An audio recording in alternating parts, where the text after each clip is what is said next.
La boutique de votre pâtissier chocolatier Christophe Roussel, allée des Camélias à La Baule, se refait une beauté pendant quelques mois. En attendant, Christophe Roussel vous invite à découvrir sa nouvelle boutique éphémère qui s'installe dans son atelier, situé zone de Bellon à La Baule. Venez découvrir l'intégralité de l'offre de Christophe Roussel dans ce nouvel espace et bénéficier d'une remise systématique, prix en direct atelier de 5% sur votre panier d'achat. La boutique de l'atelier Christophe Roussel se trouve 3 allées des Forsythia dans la zone de Bellon à La Baule. Ouverture du lundi au samedi de 9h à 18h et le dimanche de 9h à 13h. Des nouvelles pâtisseries tous les jours et commande au 02 40 24 62 97. Bonjour, quel plaisir d'être aujourd'hui avec Martine Vonner qui est mon invitée. Vous êtes députée du Bas-Rhin du groupe Liberté et Territoire. Martine Vonner, vous étiez d'abord à La République En Marche et puis il y a eu des incidents de parcours, votre franc-parler finalement.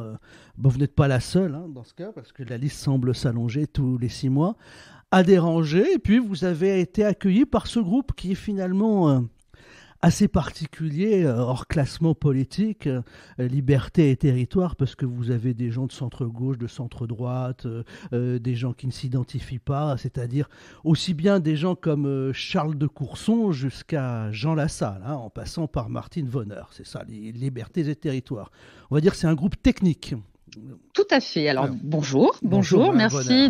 Merci beaucoup de m'accueillir sur votre antenne. Donc, en effet, si on se resitue à il y a un an, avril 2020, mes positions interrogeant le gouvernement et les décisions dans cette stratégie face au Covid m'ont valu l'exclusion à l'Assemblée nationale du groupe politique La République En Marche. Je suis quelqu'un en général de cohérent, donc immédiatement j'ai quitté le mouvement qui porte le même nom, La République En Marche. Alors je ne sais pas trop ce qu'il en reste aujourd'hui, mais sur les territoires, vraiment pas grand-chose.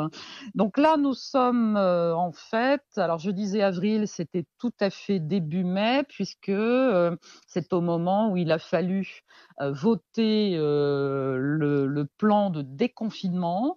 Et c'est vrai que je ne suis pas passée inaperçue, puisque j'étais la seule députée sur 577 à voter contre ce plan de déconfinement, ce qui peut paraître un peu curieux puisque je défends toutes les libertés, je défends, ou en tout cas je remets en cause notamment le port du masque à l'extérieur, mais à ce moment-là, je ne pouvais pas concevoir que le ministre de la Santé, en accord avec le Premier ministre, propose de tout réouvrir, quels que soient les territoires, sans avoir cet accompagnement thérapeutique précoce, puisque depuis plus d'1 an maintenant, nos dirigeants continuent à dire qu'il n'y a absolument aucun traitement pour la Covid. On y reviendra sans doute, et que le seul, déjà il y a 1 an, il nous proposait uniquement le vaccin, en disant le vaccin va arriver, donc ça sera la seule solution, ça sera le Graal. Donc là, on est le 11 mai, il y a ce vote à l'Assemblée, et je suis en effet contre, puisque continuer à dire aux gens restez chez vous uniquement avec du Doliprane et n'allez surtout pas voir votre médecin, pour moi c'était tout à fait inconcevable. Donc je me libère de la majorité. Quand c'est comme ça, on devient un député non inscrit, donc c'est très sert à compliqué. rien. Ce qui sert à Alors rien, l'Assemblée, oui, c'est à peu près ça, voilà, c'est bien résumé. En effet, en étant non inscrit. Il n'y a que la carte de train qui reste valable. Voilà. C'est à peu près ça. Et surtout, voilà, on est tiré au sort pour des prises de parole, puisqu'il y a à peu près une quinzaine de députés non inscrits à l'Assemblée nationale. D'abord, ce qui est assez désagréable, c'est qu'on se retrouve quand même dans le même groupe, non pas politique, mais dans ce groupe de non inscrits où il y a Marine Le Pen. Donc pour moi, déjà, c'était un petit peu compliqué. Et voilà, donc rapidement, je fais partie d'une aventure transitoire qui a eu une durée de vie en effet très très courte, puisque je fais partie des créateurs d'un groupe Écologie, Démocratie, Solidarité, qui avait été, on va dire, imaginé par Mathieu Orphelin. Et il manquait un député pour créer le groupe, donc ils étaient bien contents de me trouver.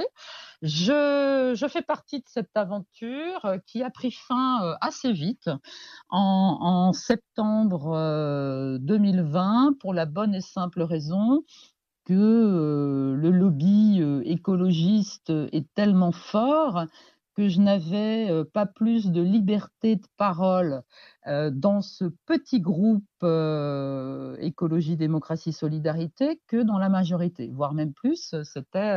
On me demandait en permanence de ne pas tweeter, de ne pas m'exprimer contre le gouvernement. Donc j'imagine qu'il y avait quelques promesses à l'appui. Donc je suis toujours libre de mes paroles et de mes actes. Donc j'ai très rapidement quitté ce groupe qui, 2 semaines plus tard, a éclaté puisque d'autres députés l'ont quitté. Et me voilà, vous l'avez dit en introduction, dans ce groupe politique Liberté Territoire. Aujourd'hui, nous sommes 18. En effet, c'est un groupe technique, mais c'est un groupe très respectueux, puisque ce sont des députés qui ont des vraies valeurs, qui ont des sujets à défendre. On pourrait parler des Corses, on pourrait parler aussi de Jean Lassalle. Tout le monde connaît Jean Lassalle, qui s'est déjà présenté au présidentiel, qui se représente au présidentiel 2022. Il a fait sa déclaration. Et très respectueux puisqu'on nous sommes ancrés à la fois sur 2 valeurs très fortes, nos territoires, chacun très très marqué puisque d'ailleurs il y a la niche Liberté et Territoire. La niche, donc c'est notre petit groupe qui défendons plusieurs textes, plusieurs propositions de loi. Et il y a à la fois notamment celle des langues régionales, donc de défendre la possibilité de continuer à parler des langues régionales, alors que ce soit le breton, que ce soit le basque, que ce soit l'alsacien. Voilà, déjà c'est quelque chose qui nous réunit. Et puis les libertés fondamentales. Et ces libertés fondamentales, c'est ça qui m'a fait me lever tout de suite en mars 2020, puisqu'elles sont aujourd'hui extrêmement abîmées en France, et que ce soit la liberté de circulation, la liberté d'entreprendre, et j'en passe, depuis qu'il y a l'état d'urgence sanitaire, donc depuis le 23 mars 2020, les Français ne sont plus libres et égaux en droit, et ce qui pour moi est extrêmement problématique. Alors avant d'aborder l'actualité avec évidemment la crise sanitaire et ce qu'on appelle la dictature sanitaire, je pense en vous écoutant à cette évolution non démocratique de l'Assemblée nationale, parce que si on a autant de mini-groupes, de cabines téléphoniques qui se déforment, qui se forment, qui se reforment, où des députés sont à la recherche de moyens d'expression, et ça n'existait pas il y a quelques années ou il y a quelques décennies, parce que dans les groupes majoritaires type PS ou RPR de l'époque, il y a toujours eu 5 ou 6 grandes gueules qui claquaient la porte, qui disaient dans les médias tel ministre est d'une incompétence crasse, le Premier ministre il sera plus là mais moi je serai encore là. Il y a eu plein de noms, des gens qui votaient contre le gouvernement, qui disaient je vote pour le budget parce que j'appartiens à ce groupe mais telle loi je m'opposerai fermement, et ces gens-là n'étaient jamais inquiétés. Il y avait une démocratie dans les groupes. Il y a 15-20 ans, quoi, jusqu'à 15-20 ans. Voilà, ça n'existe plus. Mais ça n'existe plus. Alors déjà pour plusieurs raisons, parce qu'il y a ce fait majoritaire totalement écrasant depuis 2017, en effet, quand on comptait les députés rien que de La République En Marche, plus de 300 députés. À cela, on rajoute le MoDem.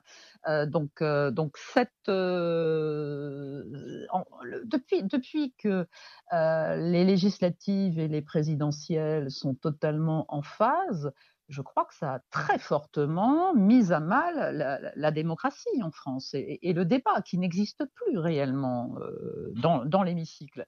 Cette belle maison du peuple où on devrait pouvoir faire vivre ce débat, Très clairement, même avant cet état d'urgence sanitaire, les 3 premières années de l'élection et de la mise en place de cet exécutif, tout puissant du fait, du soutien d'autant de députés, a amoindri tous les débats, qu'ils soient en commission ou dans l'hémicycle. Peut-être aussi, et là j'allais dire j'en suis un exemple, le fait d'avoir autant de députés venant de ce qu'on a appelé, de ce que Macron appelait la société civile, sans expérience ou sans antériorité politique. Alors ça a, je pense, beaucoup de qualités, parce qu'en effet, moi je n'ai jamais fait partie d'un appareil politique, donc ça permet quand même d'avoir une forme de liberté d'action, de pensée, de vote surtout. En tout cas pour moi c'était important. Mais peut-être que un des désavantages est que justement, on n'ait pas forcément toutes les ficelles de l'action parlementaire pour mettre en danger cet exécutif tout puissant. Donc ça, Oui, parce que, vous savez, Madame Vonner, les 2 précédentes générations de députés sont venues du combat. Il y a eu une génération de députés qui est venue de la résistance et l'autre qui est venue de mai 68. Et après l'effondrement idéologique, il n'y a plus rien eu. Donc on ne peut faire appel qu'à la société civile maintenant. Bien sûr, bien sûr, bien sûr. Non, tout à fait. C'est l'histoire finalement. Mais il me semble qu'il deviendrait urgent de déconnecter ce temps présidentiel et ce temps législatif. Parce que, alors il faut mettre de la proportionnelle, mais on voit à quel point les citoyens s'éloignent aussi de l'expression, puisque le vote blanc n'est pas comptabilisé. On a vu ce taux incroyable d'abstention lors des précédentes élections. Donc je crois que tout cela, ce sont des signes qui doivent nous alerter sur les difficultés aujourd'hui que connaît la France face à l'expression citoyenne. Et les citoyens que je rencontre de plus en plus dans des manifestations, puisque c'est très compliqué de faire des réunions publiques, c'est même pas compliqué, c'est impossible. Donc il n'y a que les manifestations revendicatives aujourd'hui qui sont autorisées, et les citoyens cherchent cet espace où ils peuvent déjà s'exprimer et se retrouver dans l'un ou l'autre personnage politique, et qu'ils ne retrouvent absolument pas aujourd'hui. Voilà, c'était un préambule finalement, mais c'est important pour aussi comprendre mieux qui vous êtes, Martine Vonner. Alors, je considère que c'est un événement, cet arrêt du Conseil d'État, qui a rejeté la demande d'un requérant qui a été vacciné. Et ce brave homme s'est dit, bah voilà, je suis vacciné. J'entends à longueur de temps dans les médias que tout va très bien maintenant en tant que vacciné. Je peux me balader tranquillement, je veux être déconfiné. Et le Conseil d'État lui dit non, c'est pas possible, parce que en réalité, les mesures, la vaccination n'élimine pas complètement la possibilité que les personnes vaccinées demeurent porteuses du virus. Les individus vaccinés donc demeurent contagieux, pourraient participer à la propagation de l'épidémie s'ils sont autorisés à ne plus être confinés. Et ben voilà. Donc fermez le banc, fermez le banc. Tout à fait, et ça a été redit le 31 mars par le ministre Olivier Véran sur de grandes ondes médias, donc radio, où il a dit très clairement qu'en fait, si je pouvais résumer, qu'en fait le vaccin ne sert à rien. C'est-à-dire que non seulement ce qui était dit, ce qui était promis et ce qui est vendu toujours et encore, c'est que les vaccins protégeraient au moins des formes graves. Or là, le ministre a précisé qu'en fait, ça ne protégeait même pas des formes graves. Donc, vous vous faites vacciner avec... d'ailleurs, je ne sais même pas s'il faut légitimement continuer à garder cet acronyme de vaccin, puisque c'est un outil nouveau de thérapie génique, outil pour lequel il n'y a absolument aucun recul ni à court terme, ni à moyen terme, ni à long terme. Outil qui jusqu'à présent avait été utilisé en thérapie génique dans des maladies extrêmement rares et avec d'ailleurs peu de résultats qualitatifs. Donc on est face à un phénomène hors norme parce que vacciner de façon aussi rapide la population mondiale en période d'épidémie, c'est du jamais vu, mais c'est très inquiétant. Alors bon, OK, j'ai fait médecine au siècle dernier, mais je pense qu'on ne racontait pas que des bêtises et surtout, on a toujours appris qu'on ne vaccinait pas en pleine période épidémique. Pour la bonne et simple raison que, de ce fait-là, on va sélectionner, des variants.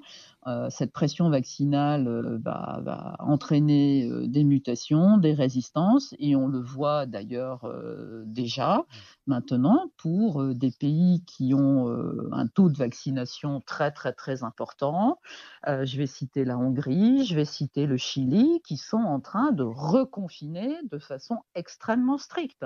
Donc on voit qu'on fait porter une forme de danger quand même à la population. Cette évaluation bénéfice-risque qui prévaut toujours normalement de façon très, très prudente avant d'avoir une stratégie aussi implacable que de vacciner aussi vite tous les âges de la population. En fait, cette évaluation bénéfice-risque n'a pas été poussée suffisamment loin.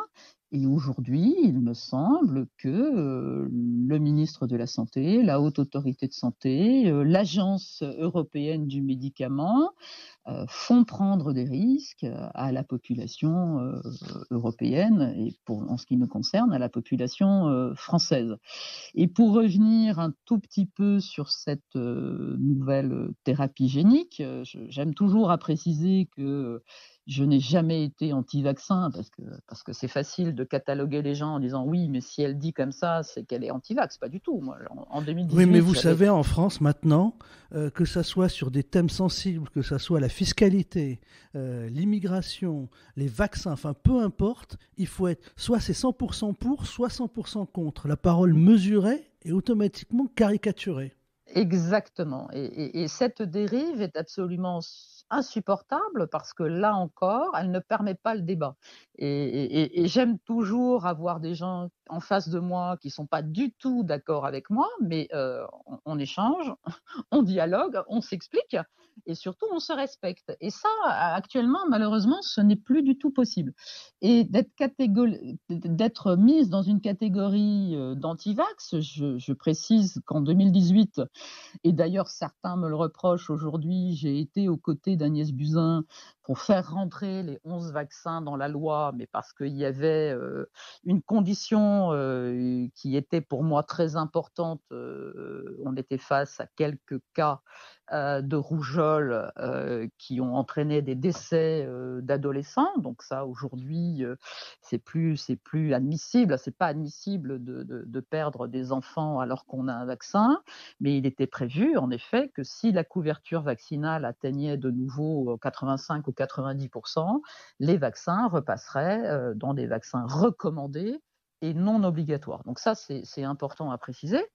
Mais là, à part le vaccin chinois contre la Covid ou le vaccin indien, qui sont des vaccins classiques de type Pasteur, donc avec des virus tués ou atténués, on est encore une fois avec Pfizer, Moderna, Sputnik, AstraZeneca et Johnson & Johnson face à cette nouvelle technique, soit ARN messager, soit adénovirus, pour laquelle, encore une fois, on n'a pas suffisamment de recul. Alors, j'ai mis en demeure, par lettre recommandée, le ministre de la Santé, la Haute Autorité de Santé, et j'en passe, et différentes ARS, parce qu'il y a deux choses qui sont extrêmement choquantes. La remise sur le marché extrêmement rapide après la suspension de AstraZeneca, alors que d'autres pays continuent à suspendre cette vaccination dans l'attente d'enquêtes plus approfondies sur la relation entre les cailloux et certains décès par thrombose thrombose massive et la vaccination par AstraZeneca. D'ailleurs, l'Agence européenne du médicament et l'OMS ont reconnu ce lien entre ce vaccin et certaines formes de thrombose. Donc je trouve que la France est relativement imprudente à avoir repris aussi vite cette vaccination avec ce vaccin. Et d'ailleurs, les Français ne sont pas dupes, puisque je crois qu'ils hésitent tellement à aller se faire vacciner avec ce vaccin que beaucoup de l'eau reste un peu sur les bras des ARS. Et je crois aussi et raison pour laquelle j'ai fait une autre mise en demeure par absence de l'utilisation de l'ivermectine. Alors, ça parle peut-être un peu moins aux Français que l'hydroxychloroquine, qui était ce fameux médicament proposé dans le fameux protocole Raoult il y a un an. D'ailleurs, protocole qui est toujours utilisé à Marseille et qui continue d'ailleurs à porter ses fruits, parce que c'est toujours Marseille et l'équipe du professeur Raoult qui a la moindre mortalité en France vis-à-vis de la Covid. Mais l'ivermectine est aussi une autre molécule que beaucoup de pays utilisent à l'international, qui ont démontré l'impact sur la baisse de la mortalité, donc tout l'intérêt de l'utilisation précoce de cette molécule. Et aujourd'hui, les confrères qui l'utilisent, comme de simples vitamines D, vitamines de type zinc, etc., sont convoqués par l'ordre des médecins, puisqu'ils utiliseraient certaines molécules en toute conscience, mais qui aujourd'hui ne sont pas recommandées dans la Covid. Donc, il faut absolument que le gouvernement accepte de lâcher du lest. Il y a la vaccination.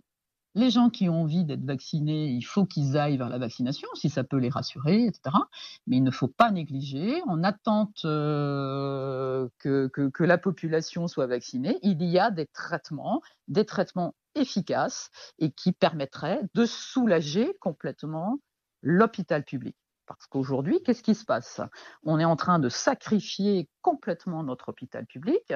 Depuis 25 ans, on a diminué la capacité hospitalière en France de 60 000 lits. Le ministre de la Santé, Olivier Véran, par le biais du Ségur, avait promis qu'il y ait de nouveau l'installation d'à peu près 10 000 lits. Et au contraire, les lits ont encore été diminués depuis un an, ce qui est tout à fait inadmissible. Donc quand on parle de sursaturation des hôpitaux, c'est exact, mais c'est pas tant dû à la Covid, c'est surtout dû au manque de l'offre de soins, quels que soient les territoires, à la fois en capacité de lit, mais aussi en capacité humaine, parce que les infirmiers sont à bout et quittent aujourd'hui l'hôpital. Donc ça devient une situation extrêmement compliquée. Alors Martine Vonner, j'aimerais faire appel maintenant, Madame la députée, à vos compétences de psychiatre. Il y a un an, on accusait de complotisme tous ceux qui disaient qu'on était dans des expériences finalement de traitement social de la population, de sorte de dressage avec ces allers-retours qui n'allaient pas arrêter, parce qu'en réalité, comme quand on dresse un chien, on est d'abord très méchant, on donne le petit coup de bâton pour qu'il comprenne, puis quand il a bien fait le geste, on lance un petit sucre, voilà, repos, et ensuite tu reprends.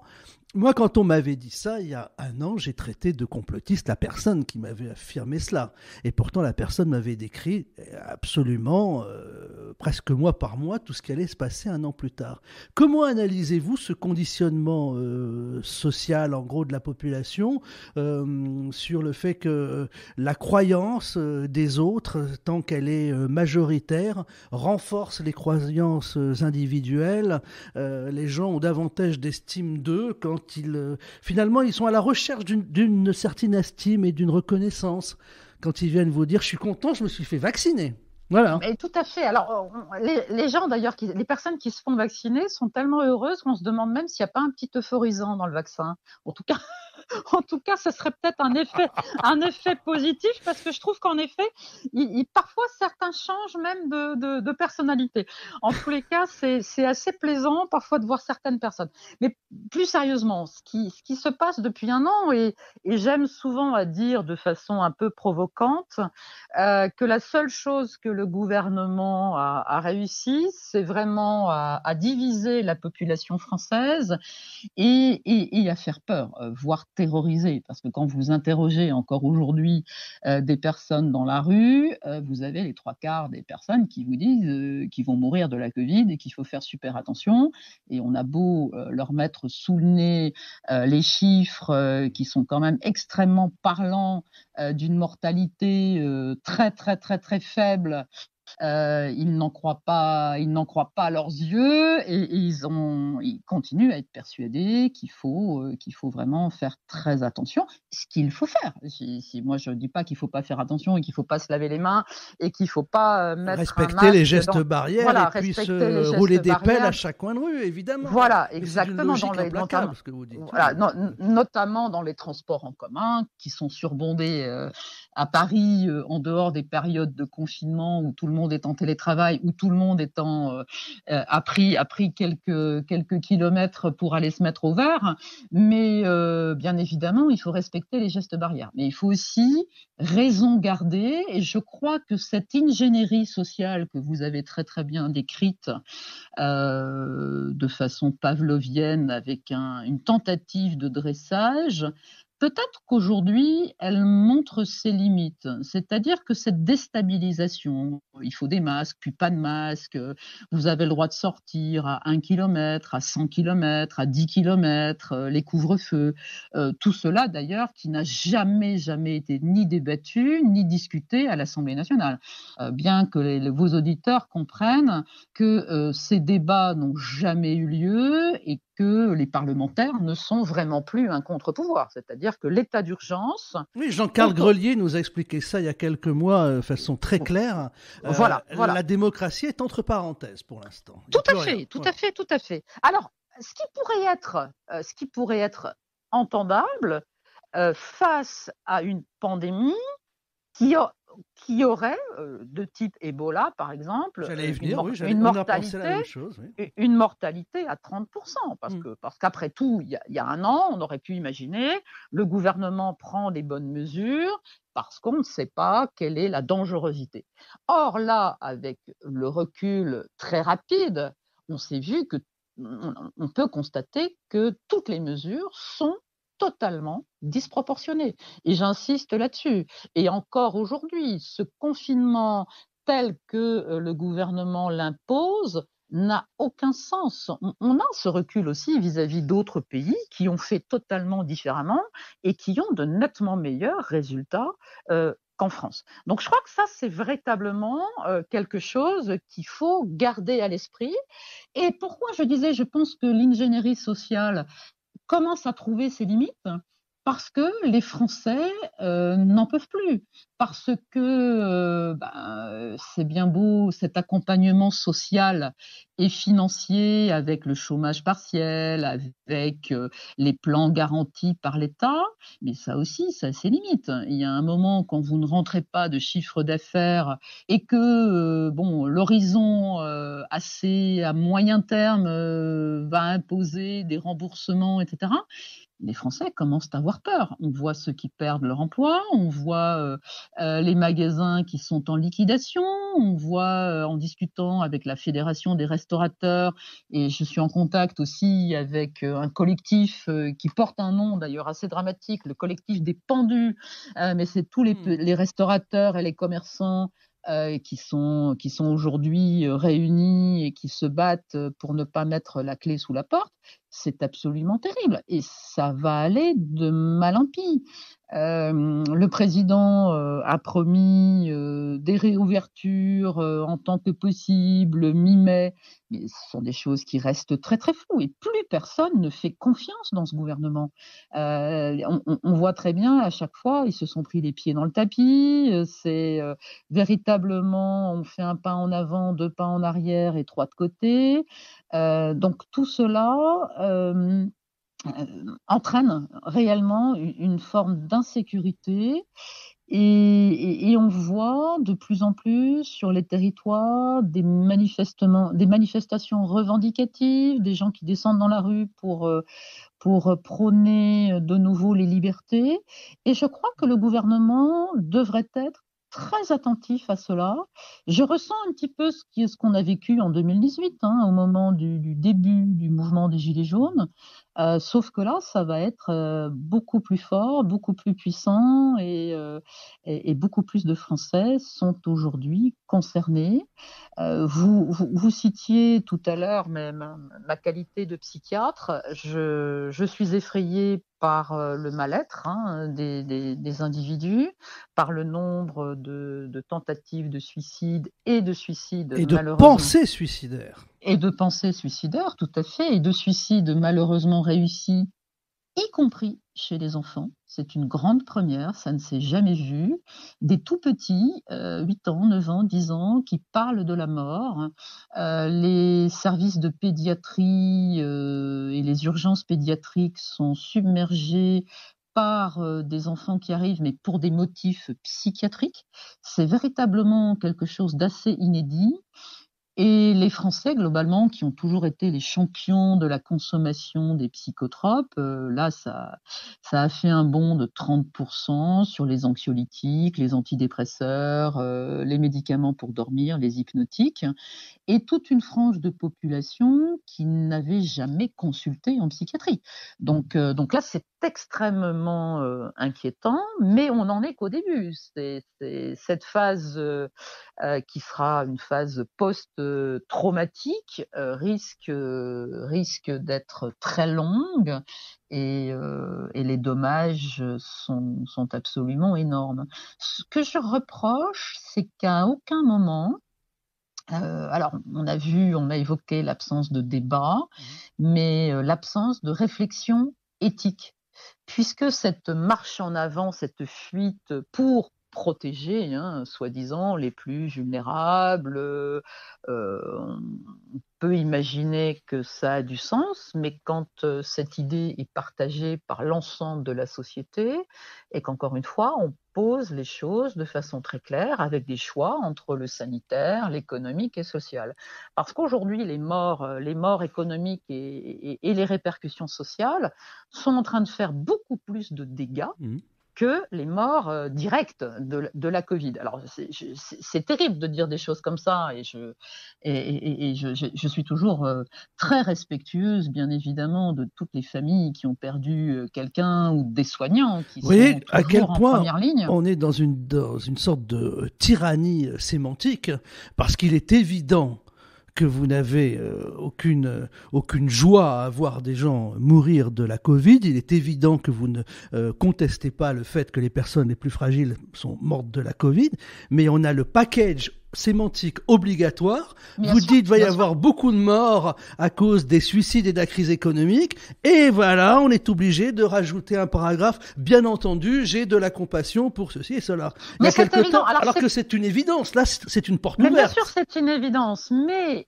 vous savez très bien qu'actuellement, les réseaux sociaux permettent tout et n'importe quoi, qu'il n'y a aucune, voilà, il n'y a aucune retenue, et la caricature est terrible, est absolument terrible. Alors, juste pour l'anecdote, quand j'étais encore dans la majorité, j'avais monté un petit groupe de réflexion avec d'autres députés, et on se réunissait une fois par semaine avec des invités extérieurs, et on était le groupe sociaux-démocrate. Et donc, on me taxait régulièrement de gauchiste. Bon, j'ai défendu dans la loi Asile, Immigration, Intégration, j'ai défendu la situation de personnes migrantes pour leur permettre l'accès aux soins, l'aide médicale d'État. Et plusieurs fois, on m'a dit, non mais attends, mais limite, tu es d'extrême gauche, quoi. Bon. Et maintenant, La plupart du temps. Vous êtes d'extrême droite maintenant. Exactement. Vous avez basculé. Je suis taxée d'extrême droite. Donc, alors, moi, je veux bien. Moi, en tant que psychiatre, alors forcément, on me dit non, mais elle est complètement instable, la pauvre fille. Mais pas du tout. C'est simplement que. D'ailleurs, ça me permet de dire que pourquoi Macron en 2017 m'avait séduite, parce que cette question, il peut y avoir d'excellentes idées à droite et il peut y avoir d'excellentes idées à gauche, me convenait parfaitement, parce que réellement, je pense qu'on peut avoir une société équilibrée sans forcément revendiquer une appartenance quelconque et défendre en effet l'intérêt collectif, l'humain avec un grand H, sans être stigmatisé ou de droite et de gauche. Et je vois que là, en fait, mes combats déstabilisent beaucoup ma posture et mes prises de parole qui, encore une fois, ne sont pas politiciennes, mais sont dans l'intérêt des individus. Déstabilise, et donc on essaye toujours de me faire rentrer dans une case ou dans un tiroir, et donc là vous me donnez la possibilité de dire que non, je ne suis pas d'extrême droite. Voilà. J'aimerais, je sais que votre temps est précieux, une dernière question sur Clash Fab, si vous le permettez, et la grande réinitialisation de l'économie, voilà, tant annoncée dans ce livre qui semble être une gaffe finalement. Le type devait garder ça secret finalement, mais il l'a sorti, voilà, par fierté. C'est un peu ce qui semble. Ou parce qu'il a un âge certain et que peut-être ses capacités cognitives n'ayant pas les compétences de psychiatre peut-être. Je me garderai bien. Alors qu'en pensez-vous? C'est quand même pas n'importe qui, Klaus Schwab, hein, c'est pas... Non, mais tout à fait. Après, c'est quelqu'un qui a toujours été plus, on va dire, dans l'événementiel et dans le marketing. Donc là, c'est le marketing poussé à l'extrême. Ce qui est sûr, c'est que le bouquin n'a d'autre d'intérêt que peut-être le titre qui dit tout d'ailleurs. Mais je crois que je suis pas sûre qu'il faille perdre du temps à lire ce livre. Ce qui correspond pas mal à ce que je peux penser ou imaginer, c'est que très clairement, la Covid est une forme de chiffon rouge. C'est-à-dire qu'on voit que sous prétexte de cette épidémie, encore une fois, qui n'a fait quasiment pas de surmortalité. Il y a eu en décomptant bien, il y a peut-être 20 000 personnes en surmortalité en 2020 par rapport aux dernières années où certaines grippes ont été très très sévères, notamment en 2017. Où on avait vu en janvier 2017 une grosse surmortalité. Je crois que pendant ce temps-là, on voit cet effondrement économique qui n'est pas visible, puisque aujourd'hui la bourse ne s'est jamais sentie aussi bien, puisque les ultra riches ne se sont jamais autant enrichis qu'en 2020. Ce qui est assez impressionnant, et moi je ne suis pas une économiste dans l'âme, mais quand on voit que ce troisième reconfinement fait dépenser à la France 360 millions d'euros par jour. Dixit Bruno Le Maire, je n'invente rien. Quand on avance un chiffre comme 20 millions d'euros par jour pour faire des tests PCR... Il va bien falloir payer tout ça à un moment. Exactement. Il y a un moment, moi, on continue à creuser cette dette abyssale de la France. Donc, soit on dit à nos arrière-petits-enfants, vous continuerez à rembourser la dette, soit on se dit, en effet, est-ce que c'est ça, cette grande réinitialisation? Est-ce qu'on va effacer la dette européenne et qu'on va partir vers un nouveau système économique, peut-être même, on va dire, sans monnaie sonnante et trébuchante, mais une forme de relation commerciale tout à fait autre? Je ne sais pas. Cette question est sur la table. En tous les cas, si on se repositionne dans le fait qu'on on entraîne une grosse partie de la population vers la grande pauvreté. Aujourd'hui, en France, on a plus de 10 millions de personnes pauvres. On sait qu'à la fin de cette année, il y aura facilement 1 million supplémentaire, que la grande pauvreté, en plus, touche les plus jeunes, parce que 50% des personnes qui vivent sous le seuil de pauvreté sont des jeunes de moins de 30 ans.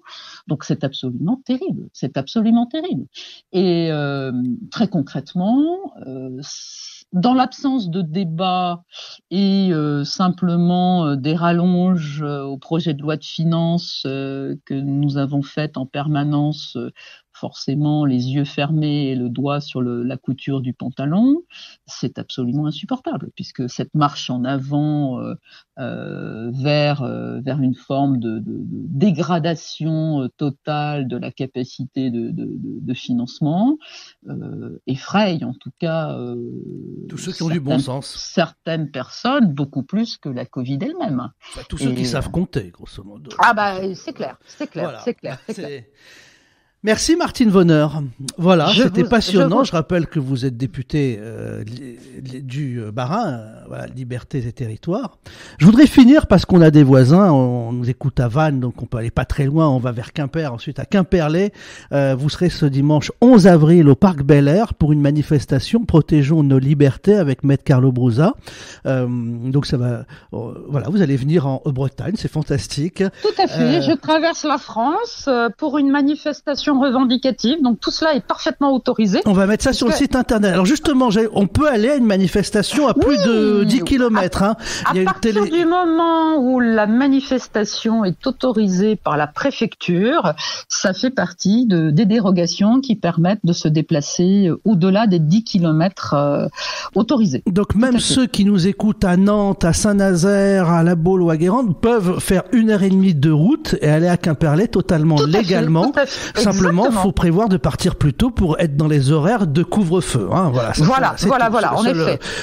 Mais le rendez-vous est prévu en début d'après-midi. À 14h, donc vous pouvez partir à 16h tranquillement, voilà, et vous irez à Quimperlé, déplacer la limite des 10 km en toute légalité, mais attention, il y a une attestation spécifique à télécharger, une attestation dérogatoire qu'on va mettre sur le site internet. On va faire un lien vers le site viealairlibre.com. Viealairlibre.com, on retrouve cette attestation. Voilà, Madame Vonner. Merci beaucoup. Merci Madame la députée Martine Vonner, députée du Bas-Rhin, était mon invitée.